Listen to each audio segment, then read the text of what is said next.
بسم الله الرحمن الرحيم طاسيم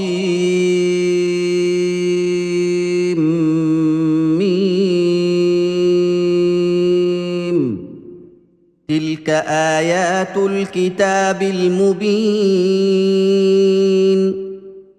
نتلو عليك من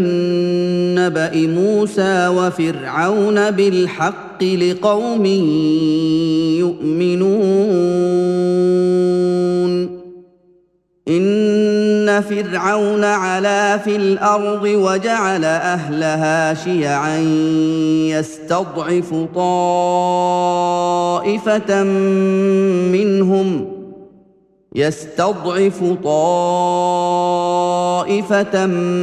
منهم يذبح أبناءهم ويستحيي نساءهم إنه كان من المفسدين ونريد أن نمن على الذين استضعفوا في الأرض ونجعلهم أئمة ونجعلهم الوارثين ونمكن لهم في الأرض ونري فرعون وهامان وجنودهما منهم ما كانوا يحذرون وأوحينا إلى أم موسى أن أرضعيه فإذا خفت عليه فألقيه في اليم ولا تخافي ولا تحزني إنا رادوه إليك وجاعلوه من المرسلين فالتقطه آل فرعون ليكون لهم عدوا وحزنا إن فرعون وهامان وجنودهما كانوا خاطئين وقالت امرأة فرعون قرة عين لي ولك لا تقتلوه عسى أن ينفعنا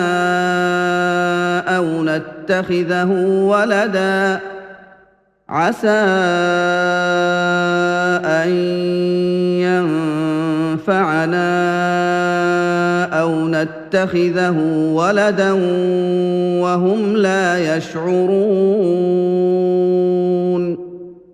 وأصبح فؤاد أم موسى فارغا إن كادت لتبدي به لولا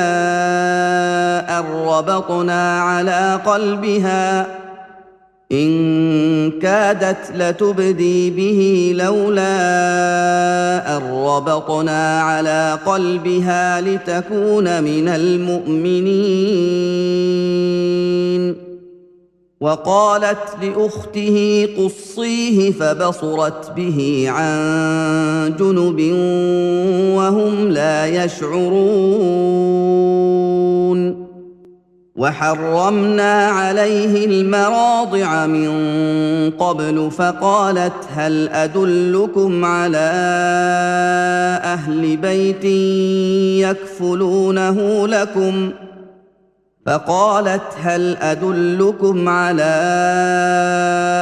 بيت يكفلونه لكم وهم له ناصحون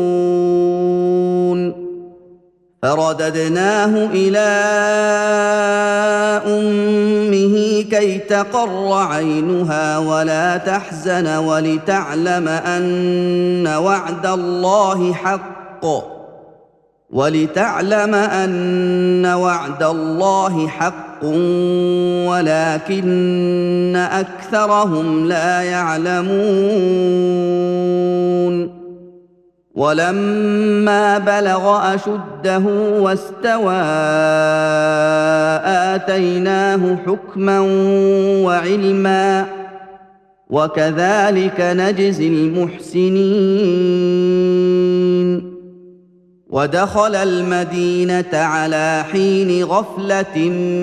من أهلها فوجد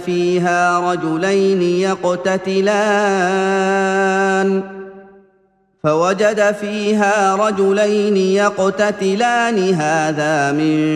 شيعته وهذا من عدوه فاستغاثه الذي من شيعته على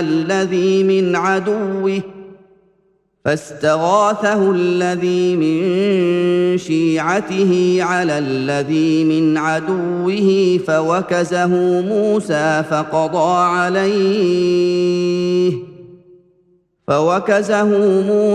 فقضى عليه قال هذا من عمل الشيطان إنه عدو مضل مبين. قال رب إني ظلمت نفسي فاغفر لي فغفر له إنه هو الغفور الرحيم. قال رب بما أنعمت علي فلن أكون ظهيرا للمجرمين. فأصبح في المدينة خائفا يترقب فإذا الذي استنصره بالأمس يستصرخه قال له موسى إنك لغوي مبين. فلما أن أراد أن يبطش بالذي هو عدو لهما قال يا موسى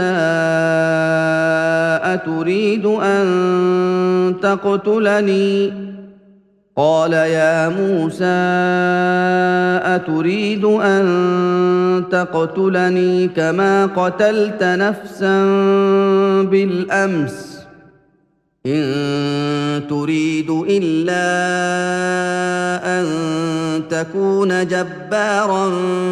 في الأرض وما تريد أن تكون من المصلحين. وجاء رجل من أقصى المدينة يسعى قال يا موسى إن الملأ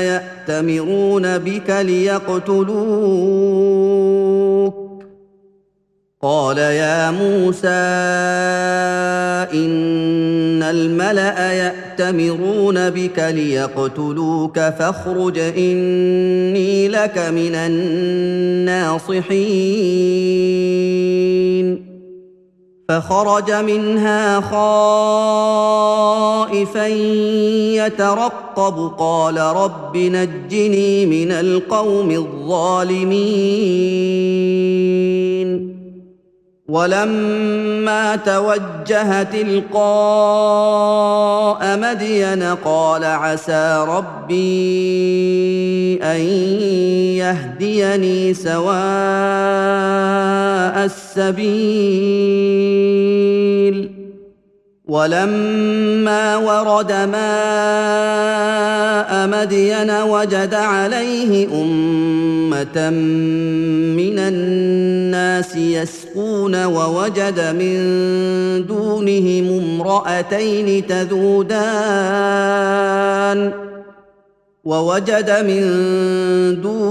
امرأتين تذودان قال ما خطبكما قالتا لا نسقي حتى يصدر الرعاء وأبونا شيخ كبير. فسقى لهما ثم تولى إلى الظل فقال رب إني لما أنزلت إلي من خير فقير. فجاءته احداهما تمشي على استحياء قالت ان ابي يدعوك ليجزيك اجر ما سقيت لنا. فلما جاءه وقص عليه القصص قال لا تخف نجوت من القوم الظالمين. قالت احداهما يا ابت استاجره ان خير من استاجرت القوي الامين. قال إني أريد أن أنكحك إحدى ابنتي هاتين على أن تأجرني 8 حجج فإن أتممت 10 فمن عندك وما أريد أن أشق عليك ستجدني إن شاء الله من الصالحين. قال ذلك بيني وبينك أيما الأجلين قضيت فلا عدوان علي والله على ما نقول وكيل. فلما قضى موسى الأجل وسار بأهله آنس من جانب الطور نارا قال لأهلهم كثوا إني آنست نارا لعلي آتيكم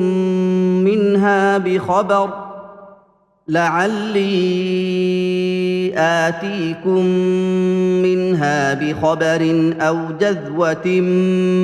من النار لعلكم تصطلون.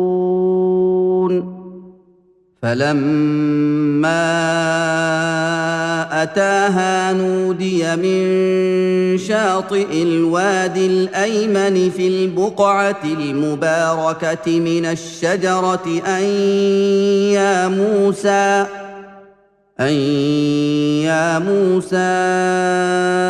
إني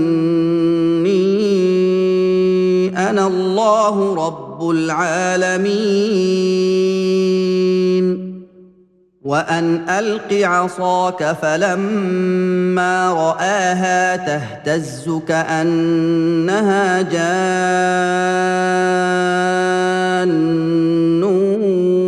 ولا مدبرا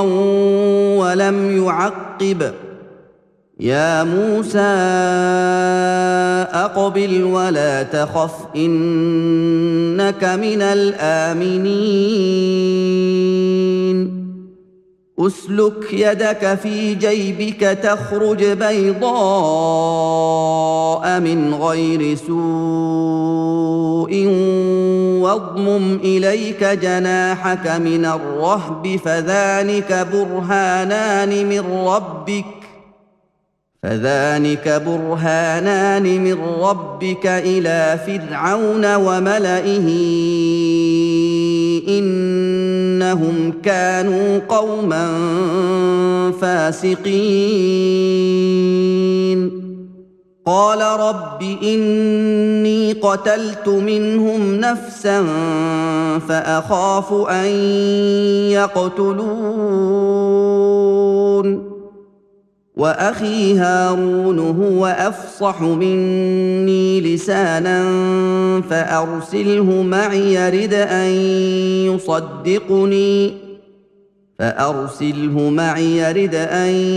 يصدقني إني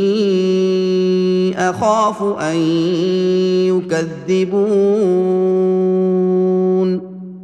قال سنشد عضدك بأخيك ونجعل لكما سلطانا فلا يصلون إليكما باياتنا انتما ومن اتبعكما الغالبون فلما جاءهم موسى باياتنا بينات قالوا ما هذا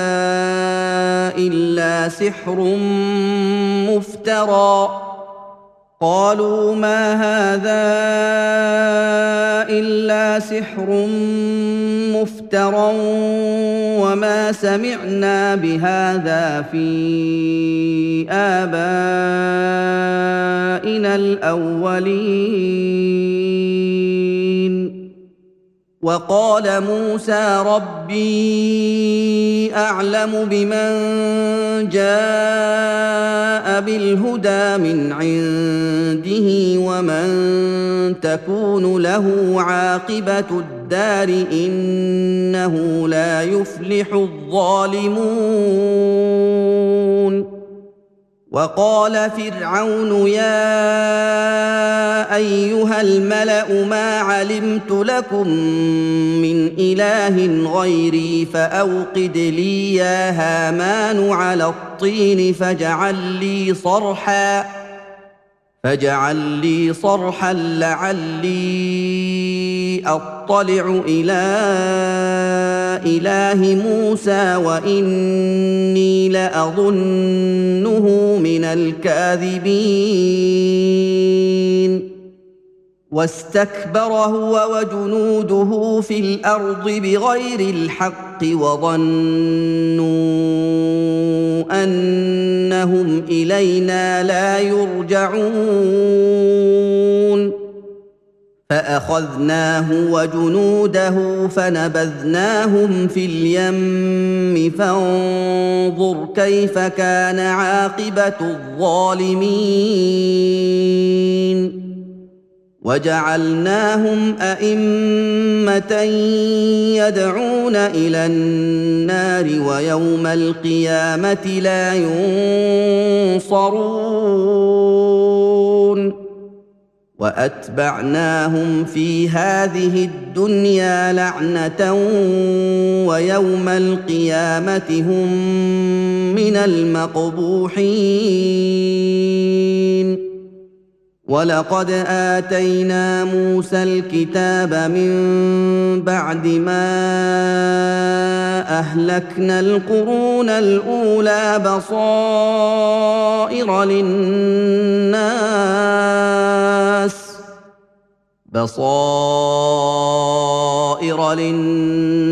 وهدى ورحمة لعلهم يتذكرون وما كنت بجانب الغربي إذ قضينا إلى موسى الأمر وما كنت من الشاهدين ولكننا أنشأنا قرونا فتطاول عليهم العمر وما كنت ثاويا في أهل مدين تتلو عليهم آياتنا ولكننا كنا مرسلين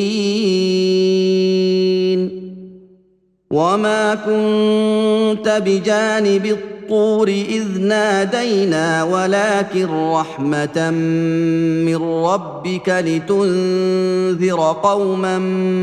ما أتاهم من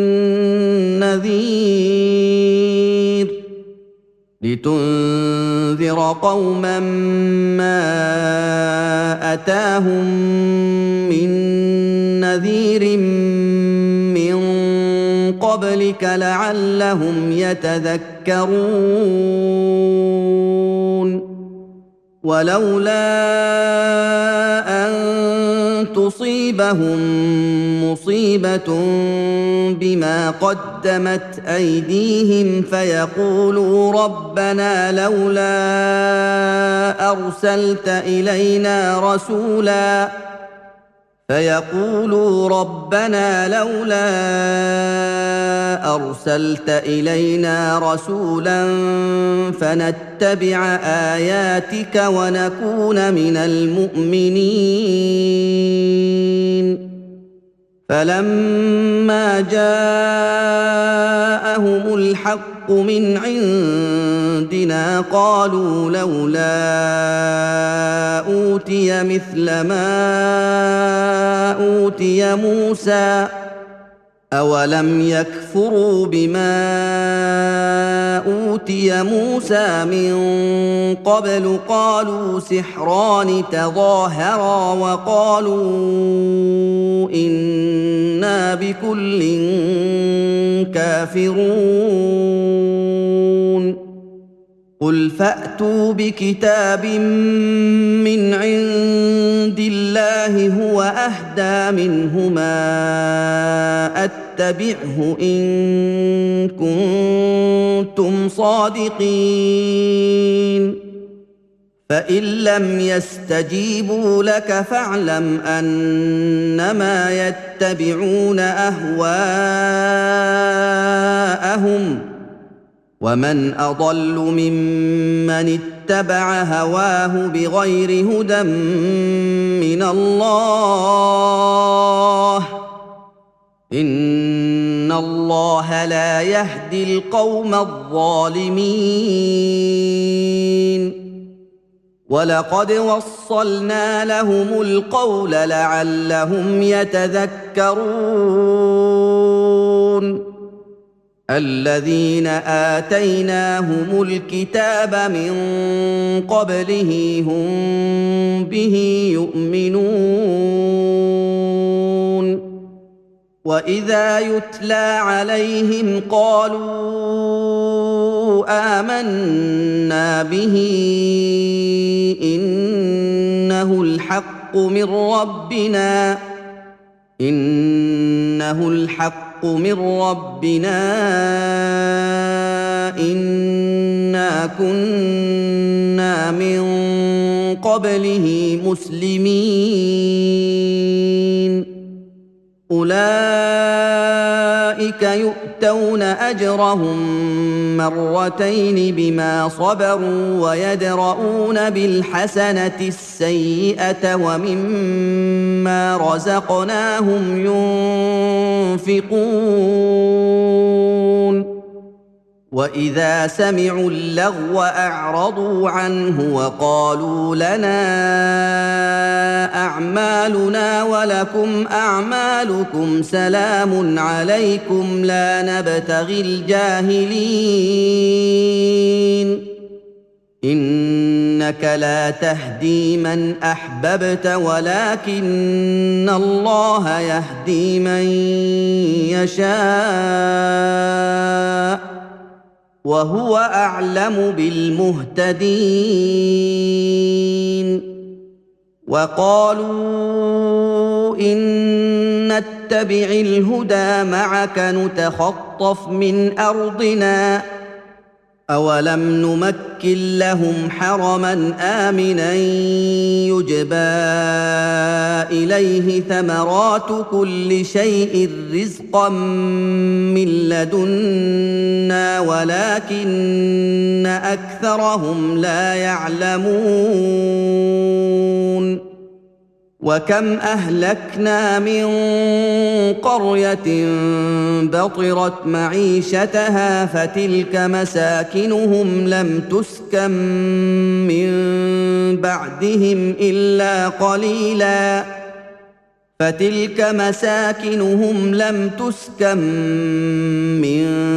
بعدهم إلا قليلا وكنا نحن الوارثين وما كان ربك مهلك القرى حتى يبعث في أمها رسولا يتلو عليهم آياتنا وما كنا مهلك القرى إلا وأهلها ظالمون وما اوتيتم من شيء فمتاع الحياه الدنيا وزينتها وما عند الله خير وابقى افلا تعقلون افمن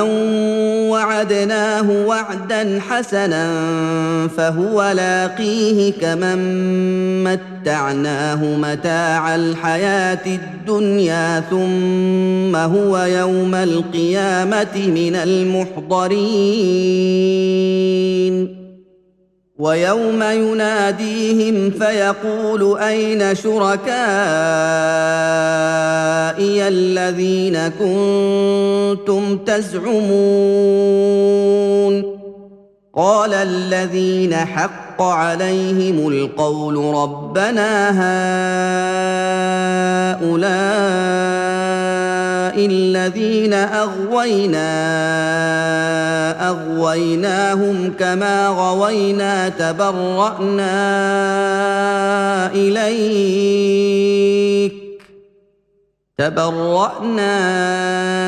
إليك ما كانوا إيانا يعبدون وقيل ادعوا شركاءكم فدعوهم فلم يستجيبوا لهم ورأوا العذاب لو أنهم كانوا يهتدون ويوم يناديهم فيقول ماذا أجبتم المرسلين فعميت عليهم الأنباء يومئذ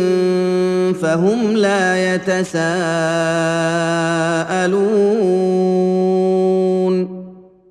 فأما من تاب وآمن وعمل صالحا فعسى أن يكون من المفلحين وربك يخلق ما يشاء ويختار ما كان لهم الخيرة سبحان الله وتعالى عما يشركون وربك يعلم ما تكن صدورهم وما يعلنون وهو الله لا إله إلا هو له الحمد في الأولى والآخرة وله الحكم وإليه ترجعون قل أرأيتم إن جعل الله عليكم الليل سرمدا إلى يوم القيامة من إله غير الله يأتيكم بضياء أفلا تسمعون قل أرأيتم إن جعل الله عليكم النهار سرمدا إلى يوم القيامة من إله غير الله يأتيكم بليل تسكنون فيه من إله غير الله يأتيكم بليل تسكنون فيه أفلا تبصرون ومن رحمته جعل لكم الليل والنهار لتسكنوا فيه ولتبتغوا من فضله ولعلكم تشكرون ويوم يناديهم فيقول أين شركائي الذين كنتم تزعمون ونزعنا من كل أمة شهيدا فقلنا هاتوا برهانكم فقلنا هاتوا برهانكم فعلموا ان الحق لله وضل عنهم ما كانوا يفترون. ان قارون كان من قوم موسى فبغى عليهم وآتيناه من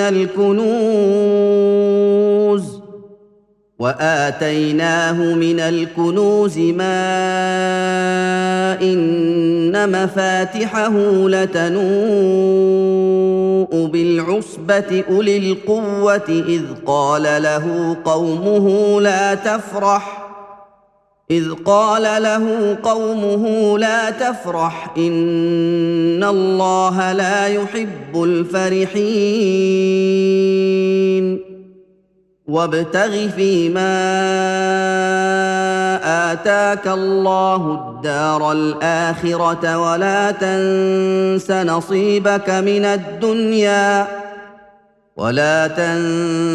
نصيبك من الدنيا وأحسن كما أحسن الله إليك ولا تبغ الفساد في الأرض إن الله لا يحب المفسدين. قال إنما أوتيته على علم عندي أولم يعلم أن الله قد أهلك من قبله من القرون من هو أشد منه قوة وأكثر جمعا ولا يسأل عن ذنوبهم المجرمون. فخرج على قومه في زينته قال الذين يريدون الحياة الدنيا يا ليت لنا مثل ما أوتي قارون. قال الذين يريدون الحياة الدنيا يا ليت لنا مثل ما أوتي قارون إنه لذو حظ عظيم. وقال الذين أوتوا العلم ويلكم ثواب الله خير لمن آمن وعمل صالحا ولا يلقاها إلا الصابرون. فخسفنا به وبداره الأرض فما كان له من فئة ينصرونه من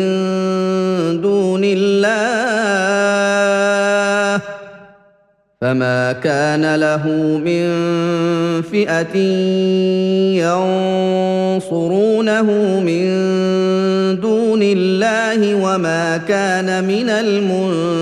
المنتصرين. وأصبح الذين تمنوا مكانه بالأمس يقولون ويكأن الله يبسط الرزق لمن يشاء من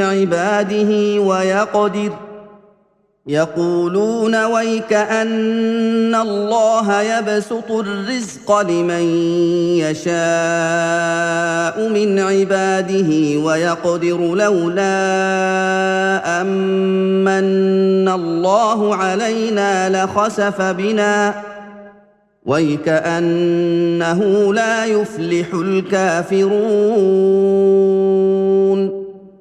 تلك الدار الآخرة نجعلها للذين لا يريدون علوا في الأرض ولا فسادا والعاقبة للمتقين. من جاء بالحسنة فله خير منها ومن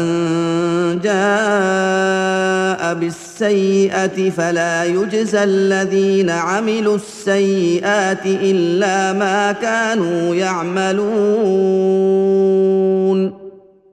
إن الذي فرض عليك القرآن لرادك إلى معاد قل ربي أعلم من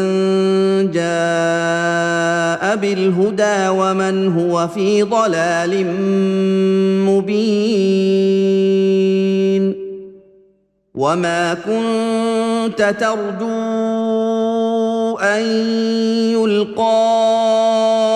إليك الكتاب إلا رحمة من ربك فلا تكونن ظهيرا للكافرين ولا يصدنك عن آيات الله بعد إذ أنزلت إليك وادع إلى ربك ولا تكونن من المشركين ولا تدع مع الله إلها آخر لا إله إلا هو كل شيء هالك إلا وجهه له الحكم وإليه ترجعون